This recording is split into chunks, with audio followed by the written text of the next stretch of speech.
senang sekali saya Despira Sahnas bisa kembali menyapa kamu di OBS, obrolan bersama Sita Nala. Tema kali ini akan menarik sekali, yaitu mengenal bedah plastik. Penasaran kan? Langsung saja kita berkenalan dengan dokternya, yaitu Dokter Switi Pribadi, spesialis bedah plastik yang ada di RSUP Dr. Sita Nala. Halo dokter. Halo Vira, apa kabar? kabar? Sehat ya Baik, dok ya. sehat. Aduh cerah banget. Namanya dokter bedah plastik, sesuai. Cantik banget. Oke dok, sebelum kita masuk ke materi kita nih ya, bedah plastik, boleh dok memperkenalkan diri dulu sedikit untuk sahabat OBS yang ada di rumah. Oke, halo sahabat OBS, saya Dokter Switi Pribadi, spesialis bedah plastik, rekonstruksi dan estetik. Saya sudah di Sita Nala kira-kira sudah 9 tahun. Wow, cukup senior. Cukup senior. Gitu, nanti kita ngobrol bareng-bareng aja ya. Ya benar dok. Oke. Ini kan katanya dokter tuh udah 9 tahun ya dok ya. Dari sekian banyak spesialis, kenapa dokter tertarik untuk memilih spesialis bedah plastik dok? Oke, sebenarnya nggak dari awal ya pengen bedah plastik itu, bukan ketika sudah jadi dokter umum, tapi waktu jadi koas. Koas. Jadi waktu koas itu, kalau di mata orang awam spesialis bedah plastik pasti taunya estetik, ya kan? Tapi nggak banyak yang tahu bahwa spesialis bedah plastik itu juga ngerjain rekonstruksi.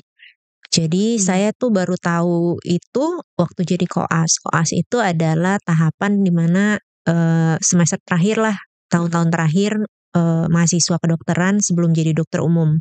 Nah, di situ kita dikasih tugas bikin presentasi kasus dan saya kebagian dapatnya itu tentang bedah plastik yang rekonstruksi, ya tentang degloving injury waktu itu. Jadi saat itulah saya baru tahu bahwa bedah plastik itu nggak cuma estetik tapi ngerjain rekonstruksi juga. Rekonstruksi juga ya dok ya. Gitu. Terus nih kan biasanya kalau bedah plastik itu identik dengan kaum hawa yang menyukai ya dok ya. Kenapa sih itu namanya bedah plastik atau operasi plastik? Kenapa plastik gitu dok? Oke. Jadi percaya nggak sampai sekarang pun masih banyak masyarakat yang bertanya, pakainya plastik apa dok? Nah iya bener dok, soalnya kan namanya plastik gitu kan Ya, ya betul. dok. Sebenarnya plastik itu bukan kita pakai bahan plastik atau apa, tapi dari bahasa Yunani plastikos. Plastikos itu artinya merubah bentuk, membentuk atau merubah bentuk. Jadi tugasnya bedah plastik itu adalah merubah bentuk yang tadinya berlebih kita kurangi, yang tadinya kurang kita tambahi. Kalau yang tadinya kurang begitu baik ya kita baguskan gitu kira-kira. Jadi bukan pakai plastik gitu. Saya kan taunya masyarakat awam ya, bedah operasi plastik itu biasanya untuk kecantikan. Ya. Sebenarnya itu hanya untuk kecantikan saja atau apa sih dok? Soalnya kan identik, mau operasi plastik lah biar kayak artis Korea gitu loh dok. Jadi kan tadi saya udah bilang nih bedah plastik tuh kan ada dua, ada rekonstruksi, ada estetik. Nah kalau estetik seperti yang teman-teman sudah ketahui, misalkan bikin kelopak mata, buang kantong mata, narik kulit wajah supaya lebih kenceng gitu ya, atau mancungin hidung, atau memperbesar payudara, mengurangi lemak yang berlebih. Nah tapi ada juga yang rekonstruksi. Nah, bedah plastik rekonstruksi itu meliputi kelainan kongenital atau kelainan bawaan dari lahir seperti misalkan bibir sumbing, celah langitan, hipospadia ya, jari yang berlebih ya. Kemudian juga nanganin luka bakar ya, misalkan pasien yang kena api, kena air panas dan sebagainya. Juga nanganin pasien-pasien pasca kecelakaan yang tulang wajahnya patah ya. Jadi kalau tulang patah itu semua tulang patah di tubuh itu ditangani dokter bedah tulang ortopedi kecuali di kepala ditangani bedah saraf. Tapi kalau patah tulang wajah ditangani biasanya sama bedah plastik gitu. Selain itu juga kerjaan bedah plastik rekonstruksi adalah menutup defek. Jadi misalkan ada pasien-pasien dengan benjolan dengan tumor gitu ya, dibuang terus jadi defek, kita bisa rekonstruksi kira-kira gitu. Terus nih Dok, kalau di Rumah Sakit Umum Pusat Dr. Sitanala ini biasanya dokter lebih banyak menangani kasus yang tadi rekonstruksi atau estetik Dok? Iya. Oke. Jadi kalau di Indonesia kita kan fasilitas pelayanan masyarakat di bidang kesehatan ada rumah sakit, ada klinik ya. Kalau di klinik itu banyakan pasiennya memang estetik. Tapi kalau di rumah sakit biasanya yang lebih banyak adalah pasien-pasien rekonstruksi gitu. Jadi kalau di Sitanala masih kira-kira 80% pasiennya masih lebih banyak rekonstruksi dibandingkan estetik. Tapi kadang-kadang ada juga memperbaiki yang kecacatan tadi ya, seperti yang bibir sumbing Ya, itu karena betul. kecelakaan. Betul. Itu diperbaiki ya Dok ya. Apakah itu termasuk salah satu fungsi dari bedah plastik itu Dok? Iya, jadi misalkan nih pasien dengan tumor atau kanker kulit di daerah hidung nih, ya kan. Setelah tumornya kita buang kan kita mesti rekonstruksi, kalau enggak nanti pasiennya nggak punya hidung. Iya benar. Nah biasanya kita rekonstruksi dengan pakai kulit atau jaringan dari jidat, kita pindahin ke hidung gitu ya. Nah itu termasuk bedah plastik. Oh itu ngambilnya dari kulit-kulit yang itu ya, dari jidat, ada yang dari telinga, aku lihat dari selebriti gitu Dok. Oh ternyata memang bukan plastik ya sahabat OBS, tapi menggunakan kulit kita sendiri gitu.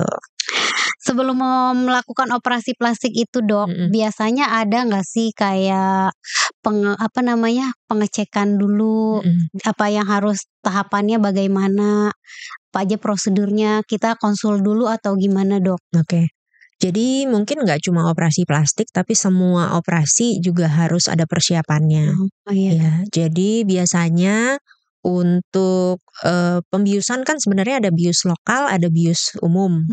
Bius lokal jauh lebih simpel persiapannya. Pasien nggak perlu puasa, ya paling cuma cek darah yang perlu-perlu aja. Tapi kalau bius umum itu perlu cek secara keseluruhan, jadi harus tahu kondisi pasien secara keseluruhan, seperti misalkan harus ronsen dada ya, terus harus cek labnya lengkap.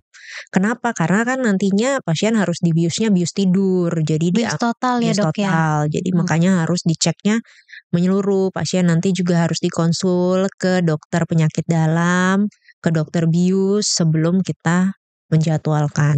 Oh prosesnya juga berarti panjang ya Dok ya, tidak bisa langsung. Iya, kecuali kalau bius lokal tadi. Oh bius lokal tadi. Tergantung keadaan fisik kita juga nggak sih Dok? Iya, karena harus ketika pasien dibius harus dalam kondisi optimal kan. Benar, kecuali tindakan sito itu yang artinya mau nggak mau harus cepat dilakukan karena mengancam nyawa. Mengancam nyawa juga. Tapi kalau tidak, dalam artian operasi yang elektif, yang tidak mengancam nyawa, ya kita harus persiapkan optimal gitu. Tadi itu mengancam nyawa ya Dok? Apa operasi plastik ini tuh ada efek sampingnya Dok? Semua tindakan sebenarnya pasti ada resiko. Jadi bukan efek samping ya, tapi resiko pembedahan. Misalkan kalau kita dimasukin obat apa ya, obat A gitu ya, tetap kita ada resiko alergi kan? Benar gitu. Dok. Jadi nggak cuma tindakan pembedahan saja yang ada resikonya, tapi bahkan suntik aja juga tetap ada resikonya. Nah, setiap prosedur itu harus sahabat OBS konsulkan ke dokternya. Resikonya apa aja karena beda-beda. Harus tahu juga ya Dok ya. Tadi juga suntikan kalau kita ada alergi juga itu bahaya Dok ya. Sebelum itu dilakukan pengecekan dulu ya Dok. Iya biasanya. Terus biasanya nih Dok, ini banyak pertanyaan nih dari sahabat OBS. Kalau bedah plastik di RSUP Dr. Sitanala Tangerang ini bisa menggunakan BPJS nggak sih Dok?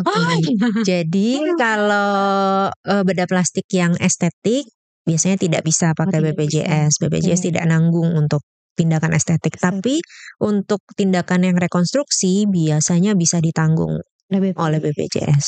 Kalau estetik itu tuh lebih mempercantik ya kali ya dok. Iya. Tadi hidungnya pengen dimajuin, Iya, mungkin ya iya, seperti itu. Kantung mata gitu ya dok. dihilangin gitu. Oh benar dokter. Terus biasanya habis operasi di RSUP Dr. Sitanala Tangerang ini pasien tuh boleh langsung pulang atau diopname dulu dok? Oke, tergantung jawabannya. Jadi ada kasus-kasus yang pasiennya harus dirawat dulu paling tidak sehari. Ada kasus-kasus yang bisa langsung pulang. Gitu, tergantung tindakan yang kita lakukan apa. Begitu ya dok ya, tergantung ya dok. Kalau cuma misalkan buang tai lalat ya bisa langsung Tai lalat pulang. bisa, Dok? Iya. Keren ya. Maksudnya kalau ada tai lalat yang mengganggu gitu kan ya. Namanya perempuan ya dok ya, Iya. pengen cantik gitu, gak ada salahnya ya kan dok. Keren dokter Switi. Bisa merubah yang tadinya ya bukan gak cantik lah, Iya. cantik tapi agak lebih cantik Iya, gitu, kadang-kadang lebih enak kan dipandang ya insecure dok. ya Iya. kadang-kadang. Ya bener, cewek-cewek biasanya insecure ya dok, bener tuh. Lalu perawatan setelah operasi itu ada gak sih dok? Dari bedah plastik biasanya kan operasi plastik itu ada kayak jahitan-jahitannya gitu gak sih dok? Ada. Jadi biasanya hampir sebagian besar operasi bedah plastik pasti ada jahitannya kan. Tapi tergantung misalkan di wajah misalkan ya, bikin lipatan mata. Nah itu biasanya kita nggak perban. Jadi biasanya rawat terbuka. Jadi pasien cukup kompres-kompres beberapa kali, 1 kali 24 jam. Terus nanti setelahnya bebas cuci muka seperti biasa dengan air dengan sabun. Nanti tinggal dioles salep. Tapi ada beberapa waktu yang memang tidak boleh langsung terkena air gitu ya dok ya? Ya, tapi kalau misalkan operasi tummy tuck misalkan. Tummy tuck tahu nggak? Apa tuh dok? Tummy tuck itu jadi kita membuang kulit dan lemak yang berlebih di area perut. Oh bisa dok? Jadi perut yang bergelambir. Iya. Perut kita yang perut kita apa ya om? Bisa. Istilahnya, aduh ya bener. Bisa tuh dibuang kan. Nah kalau itu biasanya kita tutup perban dan nanti dibukanya oleh dokternya. Itu maksudnya kayak sedot lemak atau emang beda? Ya kalau tummy tuck itu kita bukan lemak disedot tapi lemak dan kulit yang berlebih kita buang. Bisa ya dok? Jadi ada jahitan. Tapi kalau sedot lemak itu jahitannya paling cuma 1-2 dan yang kita lakukan adalah kita sedot lemaknya. Beda ya dok. Keren ya sekarang Rumah Sakit Umum Pusat Dr. Sitanala ya dok ya. Dokternya juga cantik, bisa memberi tahu pemahaman yang bagus ya dok ya. Terus dok, jika ada sahabat OBS yang ingin tadi merubah penampilan gitu, operasi plastik gitu dok, bisa langsung konsultasi dengan dokter? Bisa. Ada hari apa aja di RSUP Dr. Sitanala Tangerang ini? Oke, Poliklinik bedah plastik itu ada di hari Selasa dan Kamis. Biasanya dari pagi dari jam 8 sampai jam 12. Oke, terima kasih ya dokter sudah mau mampir di OBS ini di tengah-tengah kesibukannya. Tadi juga habis operasi ya katanya ya dok ya. Luar biasa, makasih banget ya dok. Sama-sama, senang berbincang dengan Vira dan teman-teman. Oke, itu dia tadi sedikit pembahasan mengenai bedah plastik atau operasi plastik. Semoga bisa menambah wawasan dan pengetahuan. Jika sahabat OBS ingin melakukan operasi plastik bisa langsung berkonsultasi dengan dokternya di Rumah Sakit Umum Pusat Dr. Sitanala Tangerang. Terima kasih, sampai jumpa di episode selanjutnya. Jangan lupa untuk tetap mendukung podcast ini dengan cara subscribe, like, comment, and share di channel YouTube kami di bawah sini. Sampai jumpa. Sitanala hebat, masyarakat sehat.